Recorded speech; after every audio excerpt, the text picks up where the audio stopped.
Bonsoir. Dans ce vidéo, on va commencer par la première partie de la géométrie dans l'espace. La première partie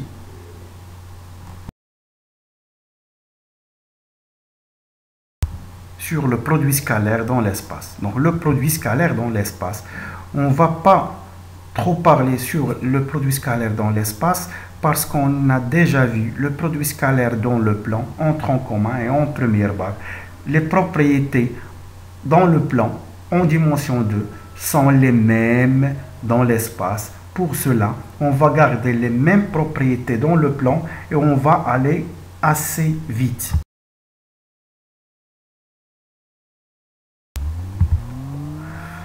La définition, avant de faire cette définition, on va d'abord faire cette activité, ou bien cet exemple. Si on prend un cube OIA GKBCD, tel que OI est égal à 1, et l'espace E est rapporté à un repère orthonormé OIGK, tel que I, le vecteur I est égal à EI, OIJ est égal à OJK est égal à OK. Voilà le schéma. Donc, l'objectif est de donner les coordonnées des points OIJ, KABC et D, et les coordonnées de deux vecteurs AB et OC. Puis, on va vérifier que A est le milieu du segment IE.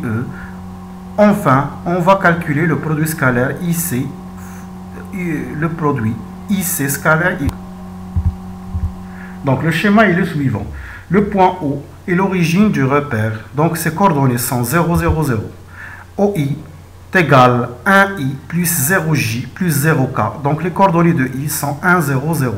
Donc pour savoir les coordonnées d'un point, par exemple L, on doit d'abord calculer le vecteur OL en fonction de I, J et K.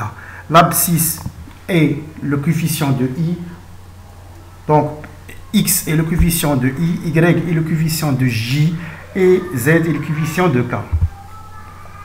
Donc OJ est égal 0i plus 1j plus 0k. Donc les coordonnées de J sont 0, 1, 0. OK est égal 0. Donc OK est égal 0i plus 0j plus 1k. Donc les coordonnées de K sont 0, 0, 0, 1. Maintenant OA. Si on voit le schéma, OA est égal au OI plus OJ, puisque OIAJ est un parallélogramme. Donc OA est égal au I plus OJ. Donc cela est égal à 1i plus 1j plus 0k, d'où les coordonnées de A sont 1, 1, 0.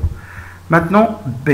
Si on voit B et on considère le parallélogramme OIBK, donc OB est égal au I plus OK, c'est-à-dire égal à 1i plus 0j plus 1k, d'où les coordonnées de B sont 1, 0, 1. Maintenant, OC. Pour déterminer les coordonnées de C, on calcule OC. Donc, selon OC, selon la relation de Charles, OC est égal à OK plus KC. Donc, est égal à OK et KC, puisque KBCD est un parallélogramme, donc KC est égal à KD plus KB, ou bien KB plus KD. Donc OK égale à OK, KB égale à OI, KD est égal à OJ, d'où cela nous va donner 1i plus 1j plus 1k, c'est-à-dire les coordonnées de C sont 1, 1, 1. Maintenant OD égale OJ plus OK. Donc, puisque OKDG est un parallélogramme, d'où cela veut dire que le résultat est 0i plus 1j plus 1k. Alors les coordonnées de D sont 0, 1, 1. Maintenant, on va, puisqu'on connaît maintenant les coordonnées de A et B, alors les coordonnées de AB sont xb moins xa, yb moins ya et zb moins za qui s'affichent devant vous. Maintenant, OC.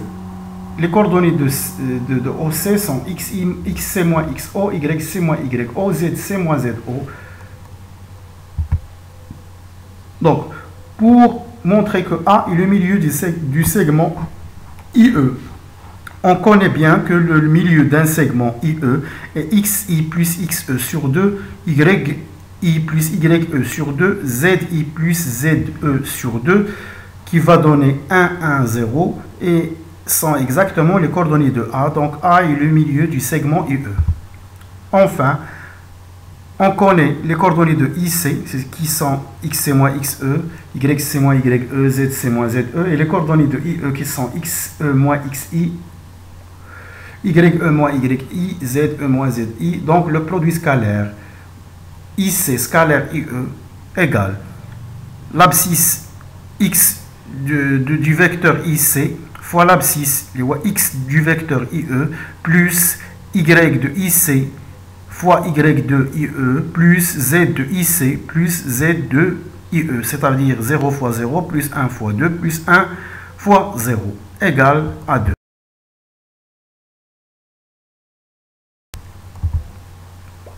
Maintenant, la définition qui est déjà vue en tronc commun, on ne va pas l'utiliser souvent puisqu'il y a une propriété après qui va faciliter le travail.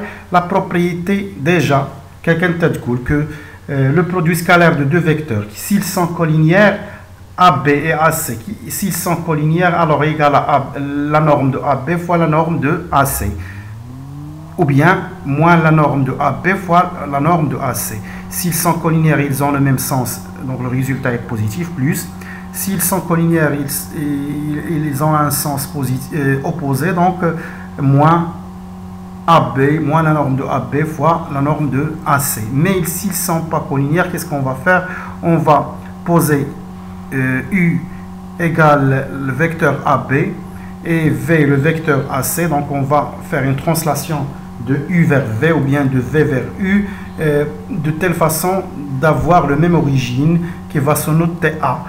Donc pour calculer le produit scalaire, on va faire le projeté orthogonal de C sur la droite AB qui va donner H. Donc le produit scalaire AB fois AC est égal le produit scalaire de AB fois AH. On remplace C par son projeté orthogonal. Donc cela va nous donner deux vecteurs sans collinéaires. S'ils sont collinéaires, ils ont le même sens, donc plus AB AH. S'ils sont collinéaires, ils ont un sens opposé. Ça veut dire moins AB fois AH. Et ici, U est nul ou bien V est nul, alors le produit scalaire est aussi nul.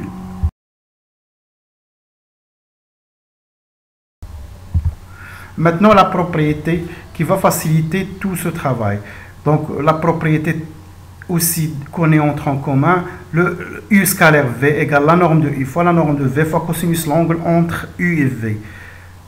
C'est-à-dire le produit scalaire ou bien AB scalaire AC et la distance AB fois la distance AC fois cosinus l'angle A. Une remarque très importante. Pour calculer AC au carré, le vecteur AC au carré, selon cette propriété, donc cela égale AC fois scalaire AC. AC scalaire AC est la norme de AC fois la norme de AC fois cosinus l'angle entre AC et AC qui est 0. Donc la norme de AC fois la norme de AC va nous donner AC au carré. Cosinus 0 égale à 1. Ça veut dire cela enfin va donner la distance AC au carré. Donc s'il y a au carré, le vecteur AC au carré égale la distance AC au carré. Donc, quand on dit au carré, le vecteur, on a le vecteur, c'est la même chose. Là, ils sont égaux.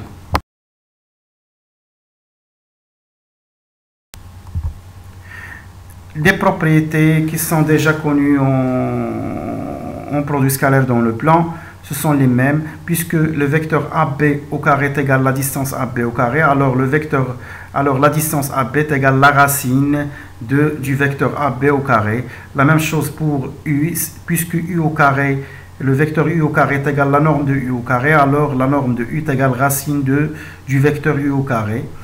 Donc si U fois V est égal à 0, cela est équivalent à dire que les deux vecteurs U et V sont perpendiculaires si U et V ne sont pas nuls. Mais si U nul et V ou bien V est nul, donc toujours le produit scalaire est nul. Donc si U V non nul, alors U scalaire V est égal à 0, cela est toujours équivalent à dire que les deux vecteurs sont perpendiculaires. Aussi, on sait bien que le produit scalaire est permutatif, ça veut dire U scalaire V égale à V scalaire U. Donc on pourra utiliser la distribution du produit sur la somme. Donc U facteur de V plus W et plus V fois W, la même chose. Les nombres réels, je peux les déplacer comme je veux dans un produit scalaire. Les identités remarquables sont valables dans le produit scalaire.